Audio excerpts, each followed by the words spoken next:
Hello, in this video we're gonna check if LENOVO Tab Plus comes with 3.5mm headphone jack adapter inside of the box.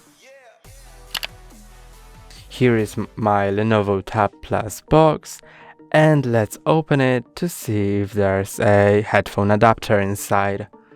I'm gonna lift the lid first. And the lid is off. I can put it aside, and the first thing we see is the tablet. Let's take it out and let's focus on these boxes to see if there's a headphone adapter.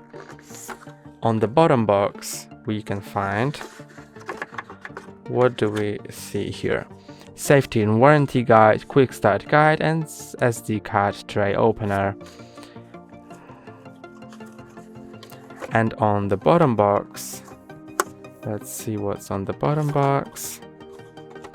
There's a USB-C on both ends, USB-C cable, and you can see that there's nothing more inside of it. That's all for today. Don't forget to like and subscribe. See you next time.